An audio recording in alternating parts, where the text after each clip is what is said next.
Hey everybody, welcome back to Great Northwest Weaponry.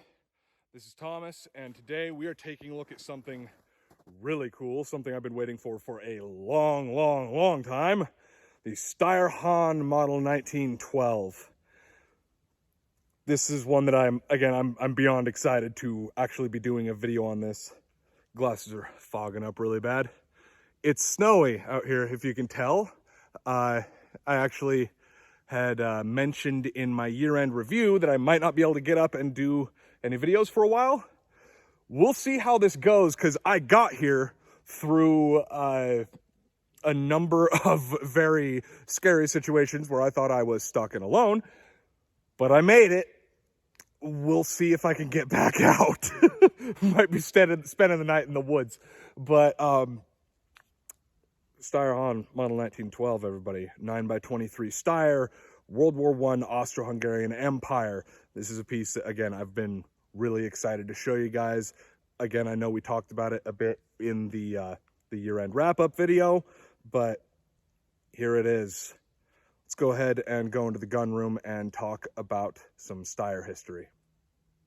First off, to tackle the name, Steyr-Hahn is a nickname. Hahn, by my understanding, means hammer. And to the Austro-Hungarians, the Austrian military most specifically, this was a distinction worth making, as they, at the time, had something floating around called the Roth-Kernke. I've also heard it called a Roth-Steyr, though it was actually made in competition with Steyr. Model 1907, I believe. These are a striker-fired pistol. And that was the official semi-automatic pistol of the Austro-Hungarian military at the time, though they also had the Rost and Gosser revolvers still kicking around and going strong all the way through the end of World War I. Much like anybody involved in World War I, they pretty much kept everything in the field that they had that was serviceable. But we do go into a lot of detail about the Rost and Gosser revolvers in a demo that I did in the first year of the channel, actually. So if you want to check that out, I will post a link in the video description so you can take a look at that, because this is what officially came in to replace that. The Gosser and the Roth-Kernke kind of served in tandem. This was meant to be the be-all, end-all of Austro-Hungarian pistols. And it's a really solid design. It's a really weird design, though.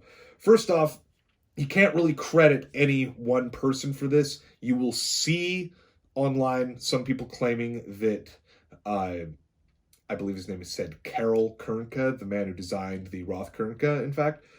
You will see it claimed online that he designed it.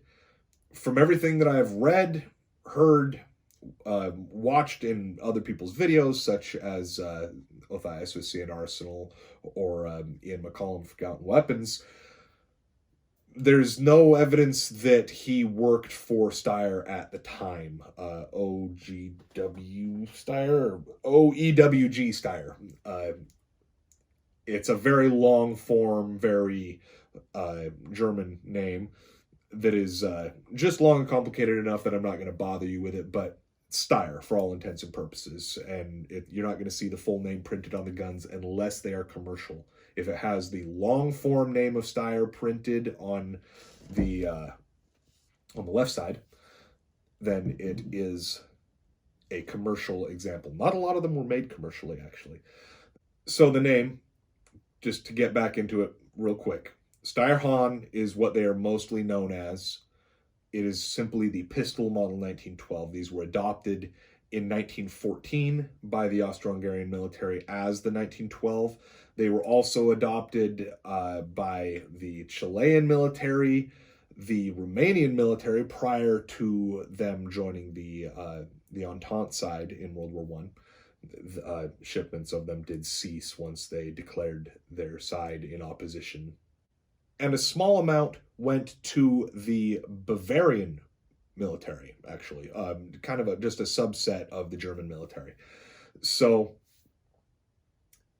it's a very, very weird pistol. But as I said, there is no one person that you can credit with the design of this. It actually was a commission-designed pistol that was, all the patents were put forward in the name of the Steyr company, not any one individual. And no one individual that can find online, aside from the claims of Karel Kernke, has really been given credit for the design. But if you want to dig into it, first off, just at a glance, it kind of seems like something familiar. It's really not. It's a very, very strange design. It's essentially a hybrid of 3 guns, 2 of which we've mentioned. One we've really mentioned, and one we kind of alluded to. The one that we mentioned being the Roth Kernke. From that design, you get a short recoil rotating barrel design. So that would be the actual contribution that you can trace directly to Karel Kernke for sure.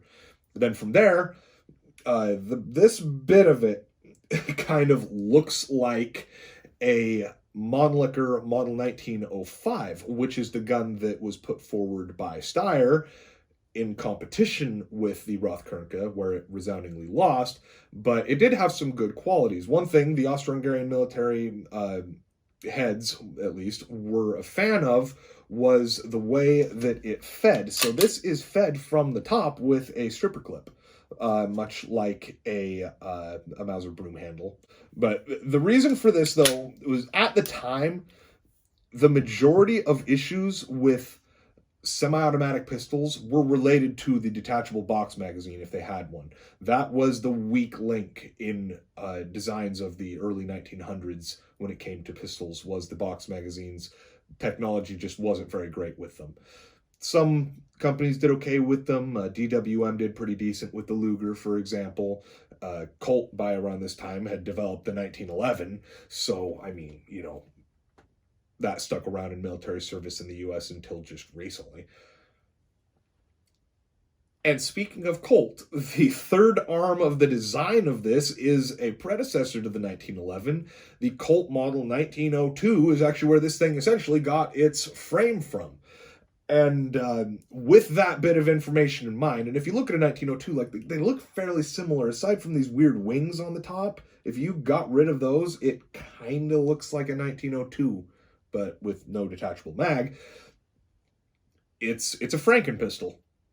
That's the best term I could come up with for it. It is a Frankenstein of 3 different designs. You've got a little bit of Roth Kernke, you've got a little bit of Mannlicher 1905, and you've got a little bit of Colt Model 1902. And I've actually heard it said of this that it appears at a glance as if Pablo Picasso had been tasked to design the 1911. From memory. And it kind of, I can see it really, which is like, I don't know if that just speaks to my wild imagination, or if that is just something that it just kind of looks like is this weird steampunk version of a 1911. It's a very peculiar pistol. Anyway, these, there's a number of markings that we'll be looking at, and we'll be talking a little bit more about the different countries that use them when we go to look at markings, as the ways that you're going to tell one from the other is all in the markings. But approximately 250,000 to, I've heard somewhere around, I think it was like 313,000 is the high end, were produced, 250,000 being on the lower end. And they were mostly used by the Austro-Hungarian military. Most of these that you see are going to be Austro-Hungarian military issue. They did stick around through World War II. They were actually through, I believe it was like 1941 to 1944. Several of these were converted into 9mm Parabellum, or 9mm Luger. 9x19, the much more commonly available round, therefore one of the most sought after variants of this pistol. This was not done for the Nazis, though. They actually did this for the Austrian police. But anyway, that really about wraps up the history of these. So we're going to go ahead and go to the tabletop and take a look at some markings and how to take this thing apart. It's kind of weird. Let's take a look at some markings and talk about how to distinguish one model of Steyr Model 1912 from another. First off, these were adopted both as the Model 1912 and Model 1911. The Austro-Hungarian military version is the 1912, for instance, but the civilian version is labeled as a model 1911, I believe. The Chilean model for certain is labeled as a 1911. So on the Hungarian military one, the Austro-Hungarian military ones, so you're going to have your S over here for Steyr, and then you're going to have the name Steyr and a date. That is going to be the date of manufacture. So this one's Steyr 1914. On the opposite side of the gun, you've got a proof mark inside the trigger guard here. This is your military acceptance stamp. For Austro-Hungarian military, you're going to have a WN with the two-headed crowned eagle, and then the date of military acceptance. This is usually going to match the manufacture date. In this case, it does. So 1914. But if for instance the gun was made in like December of 1915, it might not have been proofed until January or February of 1916. So sometimes you'll see this the acceptance stamp being a year later than the manufacturer stamp. Now, the only distinction you're going to notice between a Austro-Hungarian military example and a Bavarian military example is the Austro-Hungarian ones are going to have your 4-digit serial number. They went up to just shy of 10,000, I believe, and then would restart at a new letter suffix. With the Bavarian examples, there will be no letter suffix. That is the only difference between the Austro-Hungarian military ones and the Bavarian ones. The others are a lot easier. So for the Chilean model, and I believe this is going to be on the left side of the gun, you're going to have a great big Chilean crest, and then it's also going to say on, I believe on this side, something to the effect of Chileno model 1911.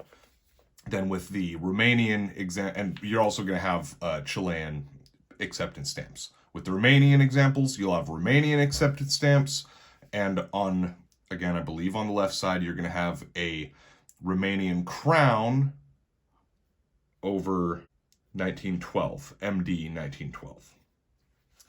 Now, one interesting thing with this one, see, it's actually upside down here. Got a series of markings on the trigger guard there. That is a unit marking. That is something that I've always found things like this to be extremely cool. So this one, you've got 3LR66. I found a good chart for Austro-Hungarian military units. If I can find it again, I'm going to post a link to it in the video description because there are way too many for me to list here. But what this one means is this was the 66th gun issued to the 3rd Landswehr Regiment. In the Austro-Hungarian military in World War I, the Landswehr Regiment was a active infantry unit. It was regular army. In the German army of World War I, if you see something marked as Landswehr Regiment, the Landswehr for the Germans, by my understanding, was a reserve volunteer force. So, really cool little added bonus with this one, the unit marking. Always something that I find fascinating. Now, for disassembly, it's kind of weird.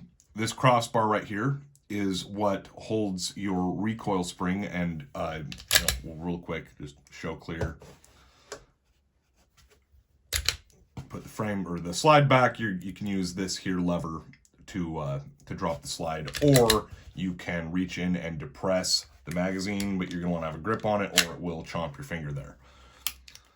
So, crossbar is what actuates the recoil spring. That's the first thing we're going to take out. So on one side, and I do believe you can put this in either way, but it's got a kind of a spring-loaded little tag here. That is what locks it. So you're going to push that up and then push through, and you're probably going to need an additional tool for this. So what I am going to be using is this just flathead screwdriver. Sometimes it just kind of gets stuck when you get to the outer edge. Sometimes that spring-loaded piece will drop back down and you can't get it. So you're going to go in through this side and just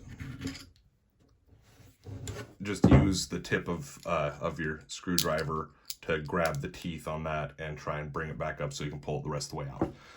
From here, it's really easy. You no longer need that. Won't need it to put it back together either. So just pull back and then rock the back end out. There's a little track here. There's a piece here that follows inside this track. There's a little extrusion in here. When you're all the way back, you can just pull out and it just comes right off. So your barrel is just sitting here. And here you can actually see the rotating barrel function that we've discussed. So this block right here is just kind of allowed to float inside this track, and then this one is guided inside that track. So this block on the back is what stops it from going too far to either direction, and then this one is what actually guides the movement of the barrel. And like I say, it's just sitting there loosely. And that's as far down as we're going to take it. Grips are easy enough to remove. It's just a single screw that goes all the way through. And you can see in here, the recoil spring is contained, and that bar is what actuates it. So put it back together. Just going to set the barrel back in place, make sure that it is in its grooves. You can see this part here needs to fit inside that slot. So there's a little extruding piece here that needs to fit inside that slot. So just guide it on, and then from here you can just push it on, push it the rest of the way forward. It can be kind of difficult. I kind of have to give it a bit of a bonk to get it started, and then you're going to be being stopped by the magazine once again. So pull down on your magazine catch there and pull it the rest of the way forward. Now you can simply take this here piece, and to get this to go down, what I do is I just go in from the bottom and then push in. It's easier said than done. Once it's started though, just push it the rest of the way through, and it is now locked back together. Let's go ahead and go back out to the range and put another 8 rounds through it and show you how to load it. Loading the 1912 is peculiar.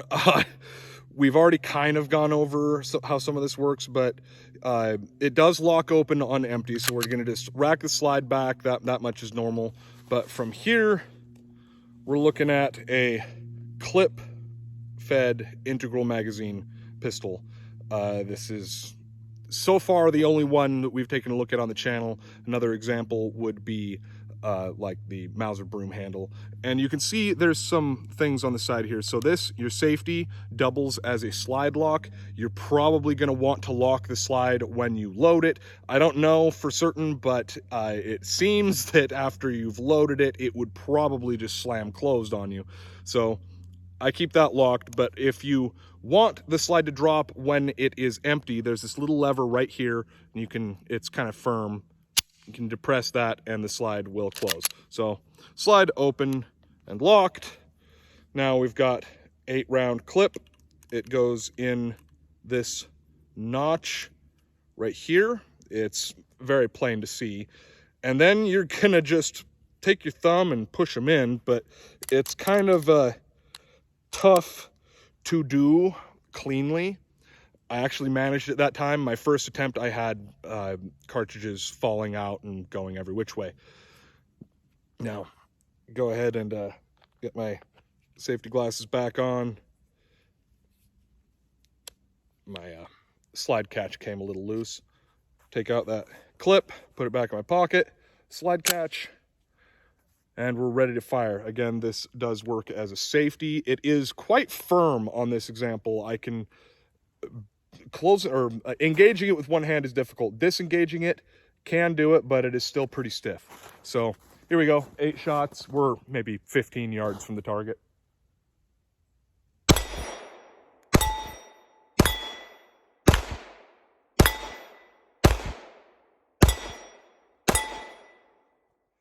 And there you go. Really cool piece. Again, lever right here. And again, that is extremely stiff, but she's 107 years old. I think we can give her a pass. 108 actually now. It's 2022. 2021 is dead. Haha. So anyway, there you have it. Steyr-Hahn Model 1912 in 9x23 Steyr. really excited about this thing. I think we might down the road have to see how this squares off against the Luger. I do have over half of a box left, so yeah. Anyway, I hope you all enjoyed the video. It's been Thomas with Great Northwest Weaponry, and we will see you next time.